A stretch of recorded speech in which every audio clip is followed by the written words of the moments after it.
All right. Welcome to the people of Portland and beyond, episode 34. Today in studio with me is Liz. You just told me how to pronounce your last name, but just forgot it right now. But Ehrenpreis? Ehrenpreis, exactly. that's right. And you are working with FuseCreativePDX. Mm-hmm. And you wanted to come on the show, so why don't you tell me about FuseCreativePDX? Yeah, so Fuse Creative is a woman-founded and largely operated art collective based out of Portland. It's run by two women named Jessica Green and Meg Nana. They are really amazing, and their whole goal is to basically create a community for artists that's made by artists, and bring a lot of different kinds of artists together, people who do everything from dance to music to comedy to visual art, and basically have them collaborate and give back to the community as well. Nice. And do you guys have any events coming up soon? We do. We have a show at the end of April. It's April 27th. It's called The Theme is the Feminine Era. We've brought together a bunch of people, including myself, and as well as the main team members of Fused and a bunch of other artists, to basically dismantle the idea of the cultural narrative around femininity. It's based in Jess, one of the women who founded Fused. It's based on the idea from the Laura Mathis quote. I'm about to ruin it. Yes, Laura Mathis. Oh, I love it when my brain works. The Laura Mathis quote about how radical softness is a weapon. Yeah. Okay. And it's not just for women. It's that there are men who are embracing what's considered the feminine, quote unquote, side of themselves as well. And that the idea that feelings and empathy are strengths and not weaknesses. Does the male feminist, does it exist? Oh, just in general? Yeah. I mean, you called it an it, so I don't know. Do you think it exists? Does he exist? I mean, I've just heard so many criticisms that men cannot be feminists and they just look ridiculous while doing it. I don't know. I think there's a couple of things happening. So I think it is possible for men to support feminism and to have feminist beliefs, because I mean, fundamentally it's just about believing in equality, right? It's not that complicated. I do think that there are a subset of men who have co-opted feminist language to disguise predatory behavior. Mm-hmm. I also do think that there are men who would say that they believe in that, but they aren't really looking at their own actions in a nuanced way. So they end up still dominating women's spaces under the kind of sort of guise of, well, I believe in equality, so you shouldn't hold me accountable for continuing to act like an ass. And then also, I do know people who say that, like, very firmly believe that men can't be feminists because they feel like it's too easily co-opted, and that you can be an ally of feminism, but you cannot be a feminist. Right. Which school do you believe in most? I mean, in this particular case, for a person with such strong opinions, you've managed to hit on something where I feel very like I can totally see the argument for men can't be feminists. I don't know that I personally agree. I don't really know that it matters as much as I think that, I mean, I think the word matters. Let me be clear. And I think that it's important to destigmatize the term feminist, because it does have this whole thing about, like, you know, evil man haters who just want all men to die, which there are a lot of jokes about that, which I totally appreciate, but that's not really what I believe. And so, but yeah, I mean, I do think it's possible for men to support feminism and to have feminist beliefs. I do think it requires a level of self-awareness and a willingness to be accountable that a lot of people in general are not capable of or willing to do. Okay. On your Instagram, which is the Screaming Doodle. Although honestly, now I want an account that's the Screaming Noodle and just like cartoons of lasagna. Someone is watching live on YouTube. They might be creating it now, but hopefully not. You put art, emotion, obscenity. Why did you put that down? That sort of sums up what I'm about. So I'm a person with big feelings, and I really lean into that, Yeah. particularly for making any kind of art. And that's something that that's sort of where all of my creative stuff comes from. In terms of obscenity, I'm known for being fairly foul-mouthed and pretty abrasive, and I think it's really fun. I like salty language. Yeah. I mean, I grew up in New York, so Yeah. pretty much commonplace to use the F word all the time. Yeah. I'm And- trying. Oh, this is good though, because I was trying to be very polite for your podcast, but now I'm just going to let it fly. Oh, yeah. I was getting in trouble when I was like 10 for cursing because everyone would do it anyways. So Yeah. Parents can't stop people from cursing. They can try, but it slips out all the time, Mm-hmm. especially around your more crazier friends. I don't know how to. Salty. The more wild and salty friends. Yeah. You can't control them, and they can't They're- control themselves. They're colorful. Exactly. You also do photography. When did you start doing that? Oh, I mean, I was the classic teenager who I was just stuck behind a camera. I was really obsessed with it, took pictures of everything. I found this recently where I have a series of Polaroids, like, the old fashioned legit Polaroids. Yeah. I was probably like 6, and I took a bunch of pictures of things, and then I captioned them all. So they all say things like boat, dad. And then one of them just says nothing. So I just was running around with the camera from a pretty early age. Nice. And then I went to photography school. So Took photography classes in high school. actually, no, I didn't. I went to a performing and fine arts high school. It was a charter school in California. But I didn't focus on photography there. I just did it for fun. And then I went to the Brooks Institute of Photography for college. I dropped out, like almost everyone who goes to that school, which the school doesn't even exist anymore. But yeah. Do you think that porn should be separated from mainstream photography just to not expose it to children, I guess? But well, what are you defining as porn? Anything, I guess the male would be erect or there would be penetration, I guess. Okay, yeah, because some people would define porn as like even just nudes are porn, right? I mean, that's how even Instagram. I guess out of Portland for sure. Yeah, I mean, it's even like Instagram. You can't show what they identify as female nipples on you Instagram. can put like a line across the very center and you can get away with it. Sometimes, yeah, but even then, if you show like underboob, like there are all kinds of. I have a bunch of smutty friends, and there are all kinds of. They have all kinds of issues where, like, even with like a see-through fabric or whatever, that it's supposed to be family friendly, and tits are apparently not family friendly. I guess it depends how many followers they have, because one of them that came on recently has like pretty much all the underboob exposure, everything, and they don't ever get in trouble. But it's because no one's reporting them. Also, it's like if you get one person who has a stick in their craw, right, that they can go through your account and be like, I mean, the more popular you are, the more chance that's going to happen. Totally. Unless you're on a private account or something. But so have you done any commercial photography work lately? I have not. It's not my main focus. I mostly do portraiture, and I like to photograph artists. I like to photograph sex workers. I like to photograph queer folk. That's sort of my. And this would be an artistic sense only? Yeah. I'm not shooting porn. Okay. Not yet. There's still time, I guess. Yeah, there's always time. You do also media and marketing work, and this is only for FuseCreativePDX? Yeah, right now it is. I used to. I'm a recovering tech industry human being.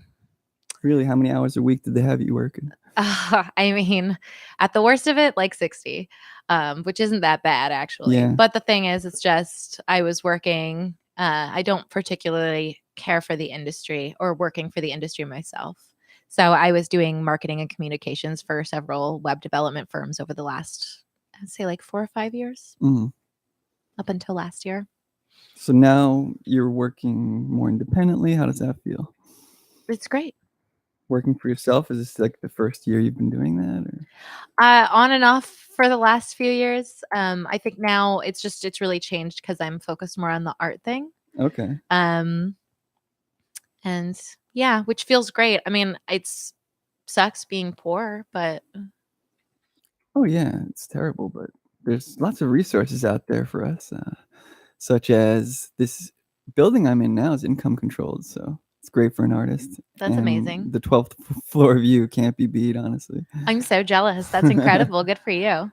I mean, I shouldn't spread it around, but it's only a month waiting list. Oh, But we're about to be neighbors. I didn't actually name the place I'm at. Yeah. But all guests that come here will know, which is fine with me. I mean, this is a cool building. Have you ever done modeling and photography yourself? Modeling? Yeah. Yeah, a little bit. Some like fetish and nude modeling, not porn, since we've been talking about it.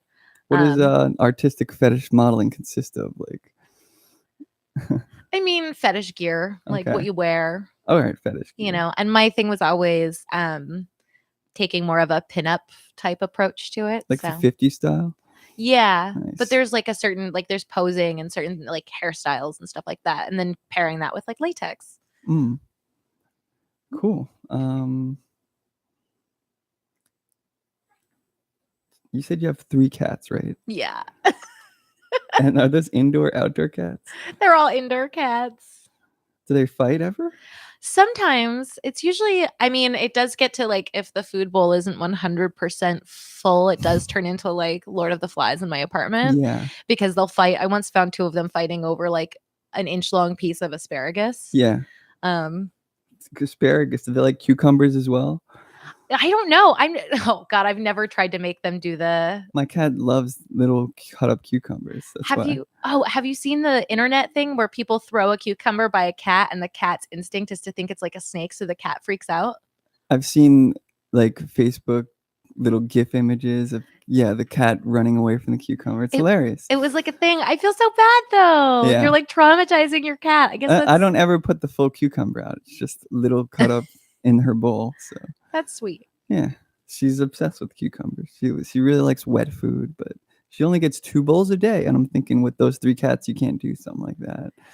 No, I usually leave out dry food and then they get wet food like once a day. But they're great. They get along very well. It's very cute. It's sort of like a constant wholesome thing. They groom each other and all that. And you were doing giveaways on your Instagram, or what was that? Crimson? Oh, that's a friend of mine. But yes, I have done a giveaway. What kind of giveaways do you do? In the past, I've done patches. So my big thing recently has been doing wearable art. Nice. And I've been painting jackets and patches. And so I did sad banana patches because last year was garbage. So I was a sad banana. Nice. So I made a bunch of patches that said sad banana and gave them away. They just go on your body? I mean, how is that? No, they're for like a jacket or for your bag. I was just like, all right, it's kind of like a tattoo. No, that would be cool though. I would love to make that happen. That's my thing. It's like you should pass them out at the World Naked Bike Ride if you did invent something like that. Yeah, that would be really cool. Does anyone who's naked want to wear a sad banana tattoo though? Because I feel like that has associations that could that you're like, is this the message I want to send? Right. Happy banana, I guess. Yeah, I think happy banana is the one that people would want to go for. Yeah. Would FuseCreativePDX go to the bike ride like as a team? I have no idea. I'd have to ask them. I think probably we could rally some people. I mean, you could like body paint a whole advertisement if you rode together. It's true. I'll have to run it past them. Yeah. I'm supposed to go with one guest that I met, but we'll see. See, my thing is that I've never done a nude bike ride, so I don't know for sure. But like, it seems like it would be very uncomfortable. It does. But if you get the right seat, who knows? I mean, that seems like a big investment for one nude bike ride. I think it would be more uncomfortable for me. I don't know. I mean, I think it's uncomfortable no matter what. So I just thinking of like a bike seat, crevices. Of course. It's not really what I want for my life, you know? You could just stand up the whole entire time. That also sounds terrible as a person who loves to sit. Can you just rest on the pedals while standing? I mean, That sounds I do. awful. End up sitting at some point. And I don't have a bike right now, so I don't really know if it's going to work. The orange bike would be kind of gross. So. Yeah, I don't think you should do the naked bike ride on one of the awful Bikey Town. It's true. I hate that it's called Bikey Town, by the way. I don't want any association with Nike. I mean, Portland shouldn't want that either. Right? And also I feel like the just the name is terrible. They're like, no, it's Bikey, not bike. Because it's like Nike. Yeah, that is And I'm like, stupid. no, please stop. And every kid, when they first saw Nike, just thought it was Nike. Like until someone said it, no, it's Nike. There's no like mark above the E or anything like that. So. For some reason, that doesn't bother me, but the one that's trying to change bike into Bikey is that's infuriating. Exactly. Would you ever consider bicycling around instead of driving around? I'm a nervous bicyclist. Yeah. I didn't learn to ride with two wheels until I was 8 or 9, I think. I was late compared to at least most of the people I knew. So I would skip it. And if it wasn't so wet here, I would totally, rollerblade because I'm super into that, even though it's deeply uncool. And when you learned to ride your bike, did your father just let it go and let you crash as well? No. So actually, the boys in the neighborhood taught me how to ride my bike. Oh, that's cool. Yeah, it was really sweet because they rode their bikes everywhere and I wanted to keep up with them. And how long did you have training wheels? Well, literally until I was like 8 or 9. Seriously, super late. I mean, that's good. Mine was taken off way too early. Were they? Oh, yeah. It's good, though, because then you learned. You had to learn by just doing. And then it crashed. It was not. Yeah, but then you got up again. You got back on the bike, right? I guess it made me more resilient. Yeah, exactly. Any other... Let me see. You said you do art, correct? Yes. What kind of art have you been doing lately? Well, I'm primarily a watercolorist, and I also do charcoal. And then, like I said, my focus has been wearable art. So I've been painting the jackets. It's been a whole thing. So painted like a Cardi B, a Saint Cardi vest. Yeah. That one is the one I'm actually wearing that right now. Very cool. That's one of them. Yeah, this is what it looks like. All right. So that's not quite the one that started it. Although that's the first full one I did. So what started it was when, do you remember when Melania Trump wore that awful jacket that said, "I don't really care, do you?" Mm-hmm. Do you remember this? I wasn't following it, but keep going. Okay, so it was last summer. And she was visiting, I believe, if I'm remembering correctly, she was visiting a detainment center. Yeah. For immigrants where like children had been separated from their families and all this stuff. So she wore that jacket, which I thought was very tasteless and honestly quite cruel. Mm-hmm. And it made me really upset. And I was feeling super impotent to really do anything and was just so angry. And I had some leftover fabric paint from a Halloween costume. So I took it and I found a jean jacket that I just had stashed I like picked up somewhere along the way, stashed in my closet, and I painted "I really do care, you sociopath" on the jacket. Yeah. And then I wrote like a really angry Facebook post. So again, like I don't know that I did anything productive about it. I was just so upset and like didn't feel like I couldn't do anything to actually enact any kind of actual change other than like calling Congress people or whatever, calling representatives. So then from there, I ended up making a couple of them and selling them and donated anything above like covering cost to Races, Texas. And so that was actually the first one. And then the one I made for myself was really messy and not very good. But then as last year went on, I kept going back to this idea of Babes Who Scowl, which is my one-person club. Yeah. The one person in it is me. And so I decided I wanted to make myself a club jacket, which is the Babes Who Scowl jacket with a giant manicured middle finger on it. Nice. And the paint on the jackets, how does it stay on the jacket without washing off? So I use what is actually technically leather paint. Mm-hmm. So it's acrylic, and I mean, I would recommend dry cleaning. I haven't like thrown Okay, it yeah, through it's the a wash. jacket. Yeah. Yeah. But yeah, so it's like waterproof and it's really good stuff. I use Angelus Direct, which is really amazing. It's usually used for shoes, so Okay. it's super, super sturdy. Cool. Yeah. I think I saw one of your stories 43 weeks ago. You mentioned something about Jessica Jones. Were you a Yes. fan? I'm a huge fan. I love her. I can't believe that what's happening with Disney and the Marvel Network and how that all 5 shows were canceled. I mean, how do you feel about this? I mean, I think it's devastating. I really love Jessica Jones. I really loved Luke Cage. Yeah.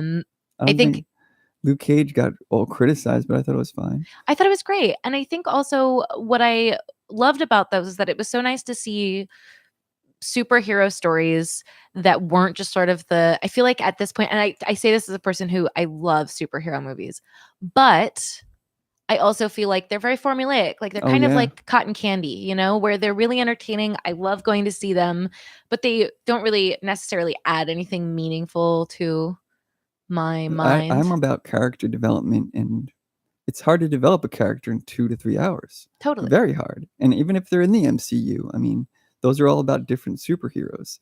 TV shows give you long story arcs, things you do not get with a movie. Totally.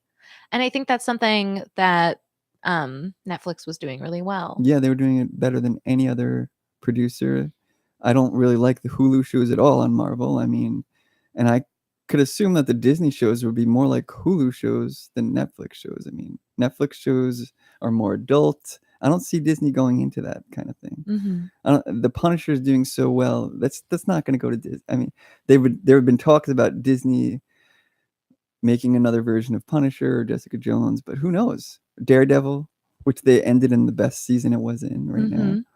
It's upsetting.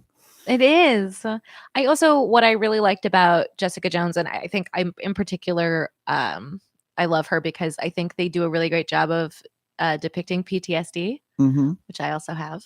Okay. So it really resonates with me. I mean, obviously, I'm not like some super badass superhero, but I think they do a great job of showing the impact of that, which you don't see a lot. And I think about that all the time in terms of you see movies with not just superheroes, but with someone who's going to save the world, even if they're just a regular average person, hero person.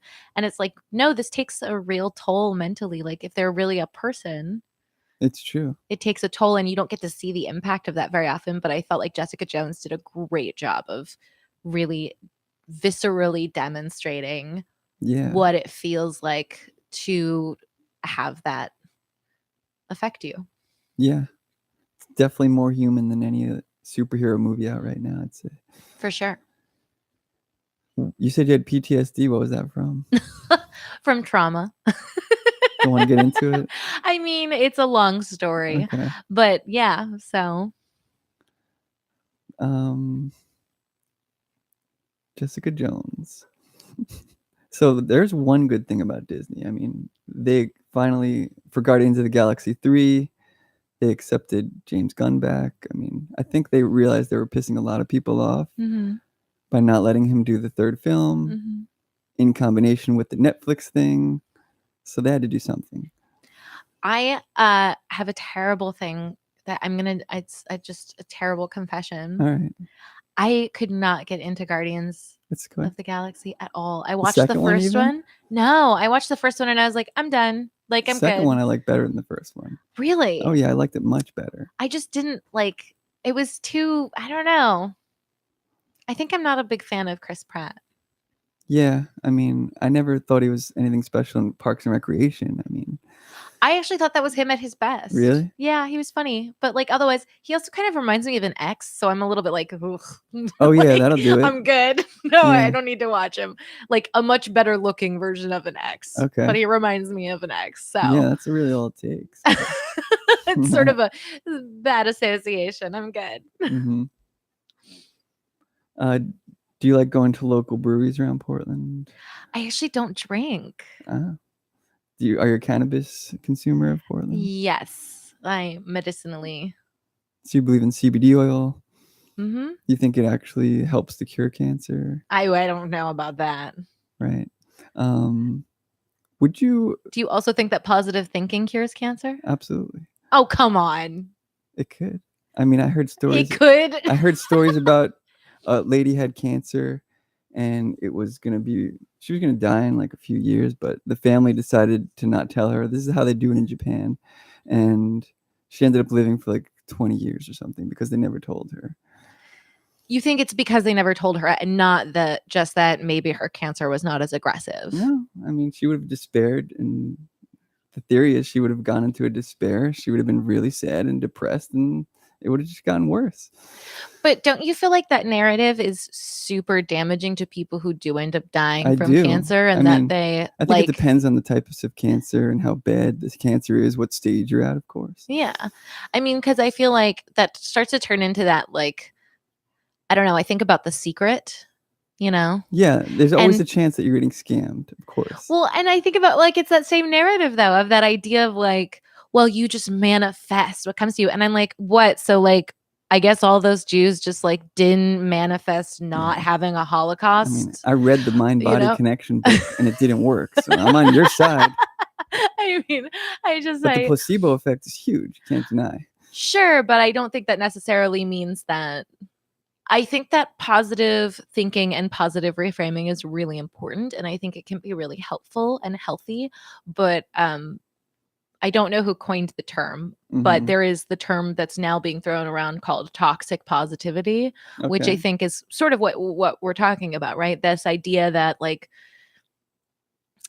that you have the ability to exert a level of control over your experience and your life that you actually don't have, because then what ends up happening is that if you fail with this idea that if you're just positive enough, you'll be okay. Yeah. If you fail at that, then it's your fault. If something horrible happens to you that's completely out of your control, then somehow it's like, well, I guess you just didn't wish hard enough. Exactly. I mean, you can't rely completely on positivity. That's like saying I'm going to pray and everything's going to get better. Yeah. I mean, it is the same fundamental concept. It is. But I'm talking about CBD oil. I've looked up YouTube videos where they show these Pac-Man things eating this, like literally eating the cancer cells. Like I've seen videos of scans of cancer cells disappearing and getting smaller and being gone, you know? But- So I'm going off that. There are also YouTube videos of people who are like telling us how the earth is flat with lots of proof. Yeah. So lots of proof. Well, according to them, I'm just saying, when you're saying I've seen the YouTube video, I'm like, I mean, I've also seen the Ryan brothers on YouTube, and like, I don't feel like that was necessarily. There's also it's a guaranteed educational experience. Articles based with like legit studies. I was just reading. I'm giving you a hard time. Yeah. I expect to get a hard time about that. Most people don't want to believe in any kind of alternative therapy which challenges Western medicine in any way, because they've been doing it for so long. But my issue with Western medicine is it's not specified to anybody. It's generalized, which doesn't work. I agree. So what kind of medicine do you believe in? Well, I believe in a mix of several things. So for me, I medicinally smoke weed. Yeah. From a pen, and I have like very specific strains that I actually use. Like it's genuinely not recreational. And then I also take a variety of medications prescribed by my doctor for things. But also I think that, like, it is a real thing where any kind of healthcare you receive, you have to actually take care of yourself also, you know. Yeah. Eat healthy, get exercise, blah, blah, blah. So I believe in like taking the best of all the different things about being healthy that we know work. And same thing. If you read something on the internet, you can't read one article. You must read several and judge based on even that's getting bad with the bots, I guess. But people said that, and then look what happened with the election, with the Twitter and the bots. God, what a nightmare. I know. Yeah. Were you guys doing the march, or what was that? Were you attending any of those marches? I did not, sadly. So I was actually at Occupy Oakland. Okay. This was a million years ago. I I was there, I think it was October 26th, the night that that veteran got hit with a tear gas canister in the head, Mm. and then was there at the general strike and was there for a bunch of nights. I was really glad to be there, and I'm really glad that I showed up for that. Yeah. It's something that, unfortunately, again, because of the PTSD thing, I can't really be in a group like that and be in that environment anymore. Okay. So I try to do things in other ways, like donating to races. Like I said, I try to, although right now, I mean, I don't know, I try to make art that is hopefully at least doing something. I try to write about things that I think are hopefully like mental health and that sort of thing, where hopefully educating people in some way. It's not super helpful. I don't feel like, I mean, I'm not an activist. Mm. I wish I was. I really respect people who do that. Yeah. Speaking of this, now, what do you think about this issue that's occurring on YouTube and Patreon? Actually, PewDiePie just, did you hear? Like, he's gonna leave YouTube. He's basically now on some kind of Bitcoin streaming platform. Of course he is. Yeah. So I think the YouTube shift is starting to happen because of censorship, as well as Patreon. I mean, now, do you think what Patreon did was basically off their platform? They kicked off their platform a bunch of, I don't know how to say this term, but extreme far right wing. I don't know. Either way, So Nazis. Yeah. So do you believe more in freedom of speech or in not spreading misinformation? Well, the thing is, freedom of speech specifically refers to government reprisal. So a private company kicking users off of their platform for violating their code of conduct actually isn't a violation Yeah, of that's their free true. speech. I know that. Yeah. So I agree so with you. the thing is, I'm like, yeah, I mean, I think that if you want to spew hateful rhetoric, Yeah. and if you are basically supporting a system of violence that targets marginalized people, Expect backlash. yeah, basically, I mean, it's that thing that, and I certainly didn't come up with this, but it is that thing of like, yeah, your freedom of speech means you get to say whatever you want without the government coming after you. Uh-huh. Not whatever you want. Obviously, there are limits in terms of threatening people and etc. Yeah. But you can say pretty much, you can share your opinion. That's fine. And that's your free speech. But also, it's my free speech to say you're a fucking asshole. Yeah. And if you are on my platform, I'm allowed to be like, you don't get to be here. Like, Mhm. bye. Yeah, agreed. See you later, friends. Definitely. So yeah. So I mean, I think it's great that particularly, I think that tech companies are actually starting to take that seriously, because historically they haven't. Yeah, this is true. I mean, I was just discussing with one guest, is there any website on the internet that would be considered public domain that you could say anything you want? I don't think so, right? I mean, Reddit's probably the closest. Right. 4chan is probably the 4chan, closest. yeah. I mean, they're not going to ever do they're not going to censor No. anything. Reddit has gotten more strict, but that it took a long time. I mean, Mm. it took a lot of pressure, because for a long time they really were. I mean, and Twitter still, though. Twitter, you can straight up report like super, super direct threats from people and they won't do anything about it. Right, but they do block porn stars now. There's an Yep. issue they're having with getting shadow banned. Yep. If they post too many pornographic posts, they will get shadow banned. You can't find them on the internet. I mean, you can't find them on Twitter without manually searching for them. Mhm. Now, do you agree with this system? Should they be punished for doing this? Well, I think I think we're kind of talking about two separate issues. I understand the connection because we're talking about a private platform making choices about their users. Yeah. And I do think that is how the world works. And I do think that is their prerogative. I do think that it's really unfortunate that sex work is lumped into the same category as violence or bigotry. Yeah. Because one is definitely like one of these things is not like the other. I always thought that. You know? I always thought this too. I mean, rated R movies, violence coupled with nudity, Mhm. and they're considered like just as bad. I agree with you. Nudity is not worse than violence. No, it's not. And I mean, part of that I think is obviously so based in the fact that like part of American culture and values is really still derived from puritanical beliefs. Mm-hmm. And so, yeah, but they're not the same thing. Like the fact that really graphic violence is considered on par or more acceptable in some cases than nudity Oh yeah, or you can get a sexuality. PG-13 with crazy violence, but if Yeah. there's a nipple, it's going to be R. Yeah, Which is ridiculous. it is. Yeah. Because why is two people that love each other worse than someone killing someone else violently? Yeah. Why?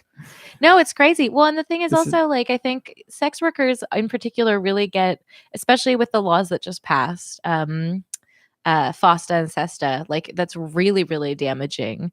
Oh, absolutely. Yeah, it's like super. It just puts sex workers in further What's danger. SESTA about? So basically, so you know how Craigslist took down their FOSTA. Yeah. so like they're both related basically, and they Okay. like it's part of the reason that Tumblr took down porn. All these sites just Okay. basically it's part of the reason that all the advertising sites. So Backpage is down, True. City Vibe, what else? Redbook, like a bunch of the advertising sites for sex workers totally gone. Mm-hmm. There are a couple left. Both of which are, as far as I understand, super overcharged, and one of which like just nobody gets any bookings off of. Yeah. But yeah, it's a huge problem, and it's actually something that it actually is an infringement on freedom of speech and becomes this huge problem because basically they're holding companies accountable for advertising for sex workers. Yeah. And really when sex work needs to be decriminalized. Yeah, and it's obviously affected Craigslist because they're now charging $5 to put an ad up for things you want to sell and stuff like that. Are they? Not stuff you want to sell, but for services you advertise for, such as gigs and things like that. So hardly anyone's using it now. They're just going to Facebook Marketplace, basically. Mm-hmm. Yep. This is all because of Trump, you think? Oh, I mean, I think the political backlash to sex workers has been going long before Trump. That's been ongoing. And actually it's really interesting because right now so like 8 years ago, nobody used the term sex worker except for people who were either in like sex worker circles or who were in sex education circles. Yeah. Or in like more radical, I guess, leftist spaces. I feel like nobody used that term. It was a term that if you use it, people would go, "What's that? What are you talking about?" And you'd be like, "Oh, well, and then explain." And now it's like it's becoming like common usage. People understand what it means. It's not totally foreign to people. It's a conversation that's happening way more often. Mm-hmm. Someone like amazing like Stormy Daniels, for example, she is so sharp. People like that are making the conversation about sex work really different. And then of course there are a bunch of people who like Katie Stryker, Maggie Mayhem. We've got there's Thought Scholar, of course. Like then there are people like oh my God, my brain just totally spaced. There are a bunch of people who've been talking about sex work forever, but people haven't been listening. But now it seems like the cultural conversation around it has changed significantly. So even though there is political backlash, which has always been an ongoing struggle, it's also becoming it's infiltrating the dominant narrative, I guess. Well, that's good that progress is being made. Yeah. Sorry, by the way. I feel like I could just rant on. I told you I could talk about anything. No, that's fine. As far as, do you think that it's right when a teacher gets fired because they previously did sex work in the past? No, of course not. So how many decades away are we before this stuff's happening? I mean, it's a good question. Yeah. It's the like moralization of sex work, right? So it's the idea that someone who's a sex worker or was a sex worker It's corrupted. Yeah. And like I don't understand the connection between like, why is it that you think someone who's been on camera, like had sex on camera, is going with another adult? Right. Is like, what do you think that they're completely like, do you think that they're coming into the classroom and being like, "So children, let's talk about my past job"? They're like, "No, let's learn your ABCs or history or whatever." Yeah. Like, I don't know why you would think that someone who is a sex worker, it's like they think that someone having done porn or whatever makes them completely incapable of having appropriate conversations, like for the context that Right. they're in. It's ridiculous. Some stars have managed to go to the regular. I mean, there's Sasha Grey. She's done it. Yeah. So it's possible, but I guess a lot of people don't take them seriously because of the industry they used to be in, which is not fair, really. It's not. I mean, and people, I think, associate sex work with, they either think that sex workers are dumb or they think that sex work is easy. And I'm like, or they have no other skills. Yeah, basically. And I'm like, I don't know. I used to write about sex work for a living. So it's one of those things where like sex workers run their own businesses. They handle marketing.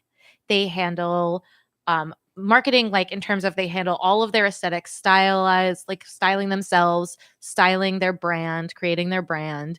They handle actually vetting clients, being safe.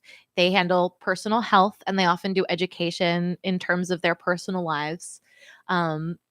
They have to figure out, they have to be very creative with money, since how they do their taxes is different than like the average person. Because there's special lawyers that would help them, maybe. There actually are also special accountants who work specifically with sex workers. Nice. It's a gray area, so you need some help. Yeah. Well, and the thing is, I feel like a lot of people are just like, they're just normal people. They still pay their taxes, pay their bills, trying to just live their lives and do their jobs. So they figure out ways to do that, even though the system is set against them. Going back to the watercoloring, what do you think has inspired you to do watercoloring and just your style in general? I do notice that you have interesting textures going on. Thank you. Yeah, so I actually, like I said, I went to an arts high school and I used to draw and paint and all that stuff all the time, and then I quit for like 12 years. Maybe like approximately. And then a couple years ago I quit drinking. Nice. Yeah, a couple years ago I quit drinking. And I realized that I was like, I don't know what to do with my hands. Like, I just was like, I don't know what to do with myself. And I was because you have a physical connection and you need to do something with your hands. Yeah. And also I think it was related to, like, for me at least, drinking was definitely self-medicating as related to the PTSD. Okay. And so I was having a really bad PTSD flare-up, decided to quit drinking. And then I was like, well, now what do I do? And so I just started painting again. And I decided to start doing watercolor because I really liked the idea of watercolor, even though it's not really what I'd used before. Yeah. And watercolor is very challenging. So I was like, sure, why not try a thing that's difficult when I have no idea what I'm doing? Yeah. And then just started painting all the time. So no formal training? Not other than the high school that I went to. Very No, impressive yeah. then. Thank you. I mean, I don't know. I just get reminded. I see some art in the newspaper, the Willamette Weekly or something. Like, it just reminds me of that kind of style. So why don't you try to get into the newspaper? I would love that. Yeah. I mean, I think the big thing is, I don't know. I think it's so funny. It's only like, if you look at my work from even 2 years ago when I started again, you would be amazed because it's so, like, it was so bad. That's the way I felt when I started singing. Like, I was so bad. And then I listened to Let It Be like 100 times and sang along to it. And I was like, wait, that sounds like someone that's singing with an English accent. That's not me. And it somehow was me. Yeah, but go on. No, well, I mean, I think that's the thing is, I think people really like to romanticize creative skills because they think it's like this. Can't reach this level of the celebrity you reached and such. Yeah. And they're like, wow, you can do that thing. I want to be able to do that thing, but I could never do that thing. Right. Like, people think you're born with creative skills. They're like, oh, well, you were just born being able to draw something and have it look like the thing you want to do. My dad was an artist. Yeah. Yeah. Which, I mean, you obviously you get influenced by those things, but I'm like, no, it's just a skill like anything else. Like, you just practice. It was probably honestly just easier for them because they grew up with it. And for other people that didn't grow up in an art house, they have to learn themselves. Is that right? I think so. I mean, but I think it's the thing where it's just that, like, any creative skill, it is a skill, which means you just have to practice. 1,000 hours. Yeah. It's like the you know, you just have to put in the work. Yeah. And you have to be willing to be bad. Yeah, you do. It's just like if you're a comedian, supposedly you can learn from your bombs more than anything because you know what people hated. Well, you're a musician, right? Yeah. So, I mean, how well did you play the guitar the first time you picked up the guitar? Not well. It took like at least a year for me to get some scales and chords going.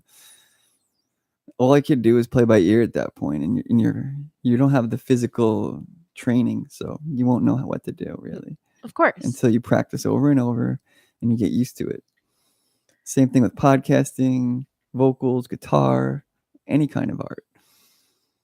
Well, and that's the thing. Like, I feel like, so my dad was a musician and I come from a bunch of musicians, and I've told musician friends where I'm like, if you know any musicians, yeah, people think they'll be like, ooh, musicians, rock stars are so cool. I'm like, no, they aren't. I was like, they're a bunch of nerds who sat in a room by themselves for hours and hours and hours and played. Like, they're a nerd who has isolated themselves. And I mean that is like with like complete and utter love, also as a nerd who isolates themselves with a bunch of paints, right? Like, but that's what it is. Like, they're not like some cool rock star. I'm like, they're a dork. Yeah. That's how they got good. Exactly. But I guess I respect an artist more than like someone that just sits home and watches TV all day and reads comic books all day, because they're producing for us. And I guess they're more respected for that reason. I don't know. Yeah, I mean, I think that I think that's probably true in the way that people view it. It's like, why does an artist decide they want to distribute and contribute to society just because they want to put out their ideas? If you're truly in it not for the money, I would suppose. Are you actually asking me that? Yeah. Yeah, I think that there are a lot of people who feel the need to create, period. I think that can manifest in a lot of different ways. So some people have children. Some people are really into baking. Yeah, you're right. Or cooking. Some people are, I don't know, really into knitting or really into building computers. What was that? Trolling on the internet. Well, yeah, I don't know that that's creating something as much as it's destroying something, although maybe it depends. There are some really creative trolls out there. I mean, there's always the thing where I just heard people hate Trump so much it brought them together. Sure. Yeah, that's a thing. Yeah. I guess that's a hobby. Yeah. I don't know if it's, I still wouldn't, maybe I'm biased, but I don't know that I would say that it's like, it's not a positive hobby. I don't think that they're like creating something. They're just sort of picking a scapegoat. Yeah. Well, sure. Yeah. I feel like, yeah. Yeah, I don't know why I interjected. I was just thinking about trolls. It's okay. I just got to think about it. I was thinking more about like, are you a Redditor? I'm on Reddit. Yeah. I don't understand but you refused to associate yourself by calling yourself a Redditor. I can't call myself a Redditor because I was never understood it or was into it as much as other people. Like, to me, it's a message board. I like how it's more liberal and like you won't get censored there. But like, there's so much to Reddit that it's actually difficult to find. There's so many communities, honestly. It's true. There are. Well, so if you're on Reddit enough, you'll notice that occasionally someone definitely will, especially the relationship subreddits, people obviously use that for creative writing exercises. Oh, absolutely. And so they write these completely outlandish, which I'm like, I mean, obviously a troll, but I do kind of respect someone when I read something and I'm like, I mean, if this is fake, it seems like it's too outlandish to be real, but I kind of respect that someone thought this up. And also, I need them to write like a TV show. I would watch this soap opera. The best people on Reddit, honestly, they're the ones that get to the top. It might not necessarily be like they're the best in that category. It's just they're such great writers. Mm-hmm. That's how I feel about Reddit. It's totally. You got to be an amazing writer to do well on Reddit, I think. Totally. Formatting too, it matters. Mm-hmm. Oh, absolutely. Well, it's a style choice, right? Yeah, absolutely. What are some subreddits that you're into? Oh my gosh. Okay, so I love Where Did the Soda Go? Okay. So Where Did the Soda Go is basically a bunch of, so in infomercials when they have someone who is an adult person who's completely incompetent. Mm-hmm. So they have like a bowl of popcorn and they sit down on the couch and they're like, I can't hold this bowl of popcorn, and like throw it in the air. Yeah. And you're like, that, like, and they're like, and here's the shelf for your popcorn. And you're like, oh, so you've justified me buying this totally useless thing by showing me a person who clearly is an idiot. Uh-huh. So all of those, they take, the subreddit takes snippets, they make GIFs out of the like stupid people in infomercials. Oh, awesome. And they put them in the subreddit. But what they do is they give it an out of context title. Yeah. So it'll be like, and then Jeff forgot that the popcorn bowl was actually on fire or whatever. I'm not Yeah. actually very good at it, but they'll do something like that. So it's really funny. Nice. Where did the soda go? Sweet. Yeah. What about some other ones? Let's see. I do love the our relationships, the subreddit relationships. Yeah. Just because I really love reading about other people's interpersonal drama. Oh yeah, it's always interesting. Right. And also I feel like most of them are boring because a lot of it's the same thing. It's like someone being like, I don't know, I feel like maybe we're gonna break up, and you're like, yeah, probably. But occasionally you'll get one that's really, really juicy and really ridiculous. Do you ever get one with the actual couple responding back and forth? Yeah, that's totally happened. That's awesome. Absolutely. Yeah. It's very satisfying. It is. And I people, mean, you could think I could affect how this relationship's gonna go by making this post. That's fun. Yeah. Do you ever post on there or just lurk? Oh, I just lurk. I used to be Yeah. a more active commenter, but now I'm not because I just don't have the time. Yeah, I hear you. Like, I love to browse, but it takes energy to comment and like engage with people, and I'm like, ugh, that's way too much work. Yeah, it is. And then you got to deal with the trolls sometimes, and Yeah. that could ruin your day. Mine personally, they get to me. I don't know why. Yeah. They do. One troll will just destroy me. I don't know. It's hard. You got to practice. It's You just, do. I feel like they used to bother me more. I used to get really spun up about it. Like I was totally that person in that, you know, that comic that goes around that's like, someone's wrong on the internet. Yeah. And I'm like, I used to be totally that person. I'm like that. I'll just block immediately. That's much healthier, I think, than to block somebody than to like engage with them. I agree. I used to think that's way engage, but now I healthier. block. Yeah, it's healthier. Yeah. Well, I feel like, especially after the 2016 election, like engaging with people on the internet who are assholes is just, I'm just like, nope, I don't like, Yeah. this is bad for me. I gotta not like, Yeah. whatever's wrong with you, you go take your something wrong with you elsewhere. Exactly. You know, away from me. they think that everyone wants constructive criticism all the time. I mean, but is it constructive? That's the thing. There's Yeah, a right. difference between constructive, like someone just being like, lol, that's bad, is not the same thing as someone True. being like, oh, I can see what you're doing there. And like, but here's where I would shift that. Yeah, I agree with that. But sometimes you just don't want to hear a critique. Like, you should only critique something if the person asks for the critique. You shouldn't just launch into a diatribe about everything that's wrong with it. Like, there's a horrible app called Whisper, and I shouldn't even promote it, but this is like the worst trolls on there.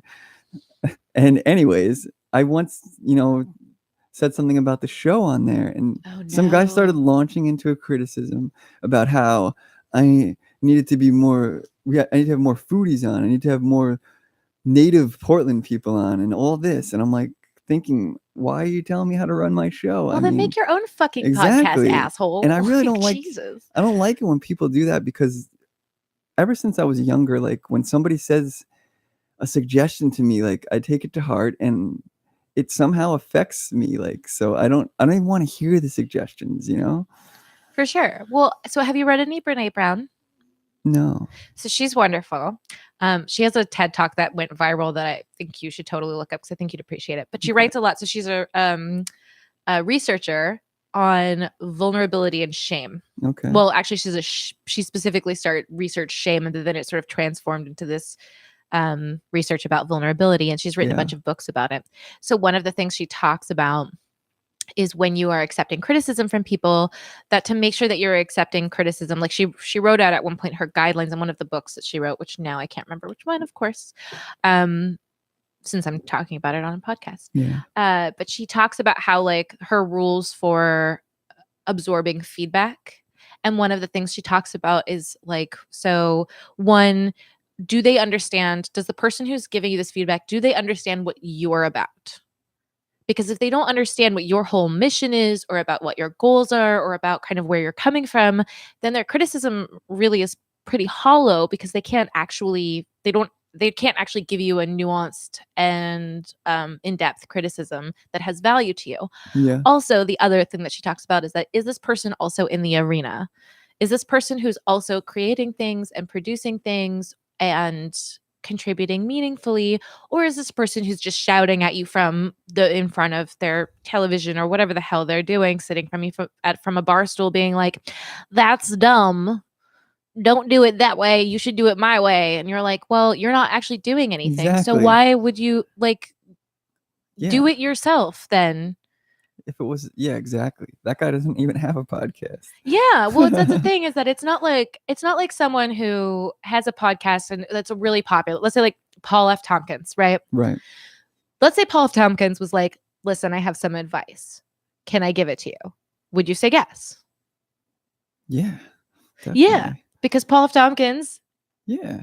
is a super funny comedian and podcaster. Right. But like, if I, a person without a podcast, am like, "I have so many opinions on your podcast," you're like, "Wow, it's amazing that you have so many opinions on a thing you know nothing about." Exactly. They're like, "I only got a few minutes into the show." And I'm like, great, then the show's not for you. Simple as that. Yeah. I'm not going to completely modify it for one person. And one of the issues was the second episode when I was taking guests from couchsurfing.org. Were you really? Yeah, the That's girl awesome. was from Russia. So he's like, "We don't want to hear about perspectives from people just traveling through Portland." I'm like, maybe you don't. That's really interesting, actually. Yeah. Well, and also like, people of Portland is pretty broad, right? Like, That's why I why call wouldn't it- people traveling And that's why I be called it included? People of Portland and Beyond. Yeah. Yeah. I think that makes Exactly. perfect sense to me. That because one day I was like, I'm gonna have people on that aren't from Portland, and frequently a lot of people in Portland are only here 5 to 10 years. So really, you Is that a can't. thing? Yeah, a lot of the guests, a large percentage that have come on. I've only had the Portland one for sure. That Portland native Brian Moreno, the Hispanic guy. He's like 23. That's the only real Portland native I've had on. I mean, the other ones, most of them moved from somewhere else. From what I recall. I mean, how long have you been in Portland? A little over 3 years. Exactly. It's like a lot of people are moving into Portland. I mean, on episode 14, the guy from When We Met Band, Mm-hmm. he was saying how people that are not in Portland, we should have more of them come here because they're great at they're dancing and encourage other people to dance. Because I said I had a girl from Couchsurfing that was in Canada, and she got everybody in the whole bar, Mississippi Pizza, to be dancing, basically. Oh, I love that. Yeah. That's so sweet. That at one point, people were spinning stools around. Interesting. It was pretty fun, yeah. Is there video of this? Of the stool spinning around, yeah, on my Instagram story, but you'd have to go to either Lebowski 4 or Joseph Addy Music, not Okay. People of Portland and Beyond. Okay. Yeah. But have you ever been to Mississippi Pizza? I don't think so. They have bands there. It's pretty cool. Pretty good pizza. Where do you see bands, if you do? Oh, I'm such an old lady. I've gone to Revolution Hall a few times, Mhm. which I really like. I've been to Doug Fir, Nice. yeah, Yeah, which I it's a good one. liked. I saw this great. Oh God, what's their name? I think they're called Satan's Pilgrims. Okay. Do you know who? Have you? I think No. I'm really hoping that's the name of this band. Otherwise, All I right. totally got it wrong. A friend of mine, a couple years ago, took me to go see them. So they're this like surf rock band. Yeah. That was doing a reunion show or something. Surf rock in Portland. They were amazing. So get this. It's Yeah. a bunch of like slightly older than middle-aged men. Okay. And they all wore white jeans, black button-up like bowling shirts, and then red capes. Yeah. And they have like 4 guitars. Nice. I mean, it's surf rock, right? Yeah. And they were they're actually really good. It was a really fun show, but also Yeah. their whole little shtick with their outfits and all that stuff. I was like, this is so charming. It was a great show. Yeah. Everybody danced their asses off. Nice. But that's what I think. That's what I want to go see at Doug Fir. So I'm like, well, forever. That's my association. Mm-hmm. Do you have any pizza recommendations for listeners? Pizza recommendations. Oh, Handsome Pizza. Have you been there? Have not. Oh man, it's expensive, but the pizza's Oh, fucking I'll buy amazing. expensive pizza. I want the best pizza. I don't know though. You're a New Yorker though, so you might be like, listen, I'm from California. Okay. I know what good Mexican food is, but like I don't know about pizza because I don't have that Right. Yeah, you wouldn't have background. the perspective, I guess. No. So what about Thai food? I really love red onion Thai on 23rd. Nice. It's really good. They have a glass noodle pad Thai, which is I haven't found a lot of those. It's excellent. Very cool. Yeah. Do you And- have any? Where's your favorite Thai place? I don't have a favorite Thai place. I'm more, I guess, traditional. I like Angelina's Greek Heroes, though. That's a Ooh, really okay. nice one. They're at Portland Saturday Market. They're also basically right by the train station around First. It's only open 11 to 3, so good luck on It's on brief. weekdays. Okay. You got to get it while you can. But I'm their best promoter, I think. I bring all my friends in sometimes I'll go out with a guest and I'll take them there. If it's between 11 and 3, of course. Then there's like Charlie's Deli up 4th. That's, again, I'm like going for traditional New York stuff a lot of the time. And as far as pizza, Baby Doll, for sure. Or SFNY if you can't get them. Mm-hmm. Have you been to Life of Pi yet? No. Oh, I want that to. one you I want should to try it try. all. Yeah. I mean, I've tried a bunch of them. I might have forgotten names, but there's a lot. There's a lot of good pizza if you look hard enough, for sure. I think easier to find good pizza here than in LA. I mean, LA had garage pizza, really, and That's fair. I Yeah. feel like I got really spoiled. So I lived in the Bay Area for 6 years, and the Bay Area, because it's so competitive that every restaurant, no matter how like shitty, hole in the wall, whatever, every place you go has like above average food. yeah. Where the worst meal I've ever had in the 6 years I lived there, I was like, I mean, it was okay. I listened to this podcast, and they would always order food, and all the dishes seemed like really, really good. So I know you're Are they in the Bay Area? Yeah, and Yeah. everything they ordered from, like the name sounded so awesome. Like they really tried to market and brand there. Like it's really something crazy over there. It's because they have to. Like everything's so expensive that like you have to succeed. You really like the competition is fierce. Yeah. So then I lived there, and then I moved to LA for a couple of years, which I know LA has a bad rap, but I really, really, really love Los Angeles. But I will say that like there are a few places in Los Angeles that have really good food. Yeah. It is not the same where like anywhere you walk, like you it's not the same where you go anywhere and just they automatically have amazing food. There are a lot of places that I was there and I was like, that's why everybody, I just ran into the microphone. I was like, everybody here, this is why they're so skinny. Right. It's because they walk like I'm like, they walk into a place and they're like, well, this isn't that good. So I'm just not going to eat this. That's what I tell myself. I know I got way skinnier when I moved there because I didn't like a lot of the food. Yeah. See, I mean, I think my theory holds up. I think it does, especially for people like me. And yeah, I've had this discussion with other artists. You get so preoccupied with creating sometimes that you don't even think to eat sometimes. Totally. They need to create like a app that helps artists like that out. For sure. Well, like, one that is ideally like pays people well, but also is inexpensive to use. Yeah. Unlike Postmates, which does not pay people well and also is expensive to use. Seriously. These meal delivery things, they need to be cheaper, honestly. But the thing is, it sucks because they so like, so I like did like 3 deliveries for Postmates. Okay. And it was terrible. They pay so poorly. Nobody tips. I assume it's like that. such trash. That's why I don't even do the driving for Amazon or Uber Eats or anything. I can't imagine you get good tips. It's awful. Like, Yeah. I mean, occasionally you get, one person who's not a completely horrible human being or who isn't just like super poor. Right. But, otherwise everybody's either also poor. Right. And they're also like, I mean, you drove a pint of ice cream to me. So how much am I really going to tip? And I'm like, okay, but you also ordered a pint of ice cream from your house, which you could have walked or drove here. And the gray area of Amazon, it's like, do they support tips? Do they not? Yeah, I don't know. Amazon, I guess, does because there's a tip section that they automatically apply. But the food delivery places, not necessarily. It's like you have to do it yourself. Mm-hmm. It's a very gray area right now. There's also a thing called a meal pal, and you're supposed to go out, and it's like you can get lunch as low as $5 or $6, basically, and you get like 12 meals a month, and it's supposed to be like meals that would be $10 or $12, basically. Is it a real thing? It's a real thing. It just started. So you'll end up having to pay like $55, but you could be sent all over town because you don't know where the lunch deal is that day, you know? That's the thing that's crappy about it. But it's not just one lunch deal. I guess it's like multiples, but I guess it's kind of a chance because you don't know where they're going to send you. Service, because I would like, you're like, oh, it's these people. They're not Yeah. going to tip. Like, who cares? But I heard that they'll have it ready for you. Like they'll know when you're going to come pick it up. So they'll have it prepared in advance and everything. I haven't heard about this. I'm going to have to check it out. Yeah. They've been emailing me like crazy, trying me to get to join it. But in my logic is I don't go out to eat that much. So I'll end up wasting my money. I don't know. Well, that's what they're trying to get you to do, Yeah, right? I Is would that they're like trying to to go get you out. in the door. Yeah.